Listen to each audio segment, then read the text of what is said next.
quit. You make sure you remember one thing. People give up right before they about to get whatever they need to get. Like, don't worry about next week, next year. Just focus on every 24 hours. You don't quit. There's nothing that comes out of quitting besides knowing that you didn't finish. If you wake up in the morning and you don't want to do something, you don't care enough about yourself. You want to see what you do when you're tired. Let me see how you push yourself. Come on, man. Get up. I'm too tired to handle this right now. Well, guess what, motherfucker? You gotta be willing to work off for 3 hours and sleep 2 hours. Most of you don't want success as much as you want to sleep. How you become the person you want to be is constantly facing the things that you don't want to face. How bad do you want this? Most people don't want it that badly, which is why they always ask the question, man, how did you get to where you are? You know how to do it. You know exactly how to be you or how to be me.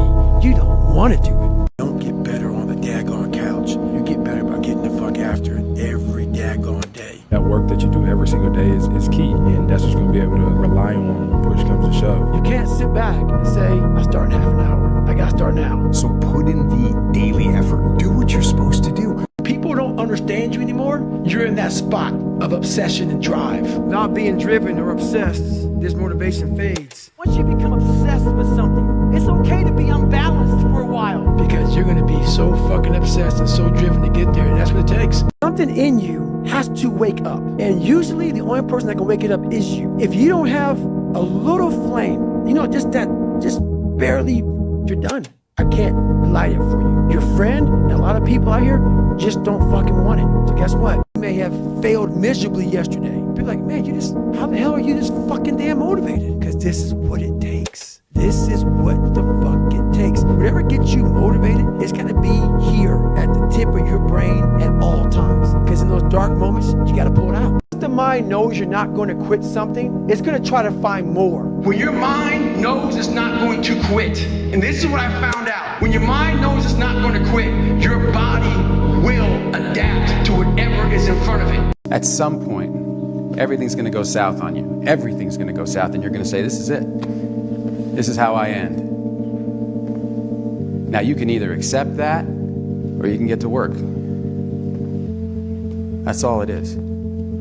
You just begin. You do the math. You solve one problem, then you solve the next one, and then the next. And if you solve enough problems, you get to come home. If I'm running on a treadmill and I get to mile 9 and I get complete cramp in one of my legs, and I know I've told myself I'm going to run 10 kilometers today, he goes, I will have to limp the last mile, even if no one's watching, because I can't let the demons in. And if I let the demons in, they'll show up in the 11th round of a championship fight when there's 50,000 people watching me in the audience, and I know deep in my self-story that I'm the type of person that quits when things get hard because I got off that treadmill at mile 9 when no one was watching. It would modify my self-story. The commitments we keep to ourselves and what we do when no one's watching is the most persuasive evidence that governs everything we then do every day thereafter. People would like to see you do good, but not better than them, bro. And it's so hard to just find people that just want to see you win. Just, wow, like, yo, he going crazy. Right. You feel me? Because people just be envy one day and just don't like what you're doing. Once you've already won, people are like, he's amazing, he's so good. But like, that's the time when you need it the least. And so you always have to be the person who roots for you before everyone else does. If everyone else were cheering you on, then it means you're not in the right place, because it means you're just like everyone else, and that's not where you want to be.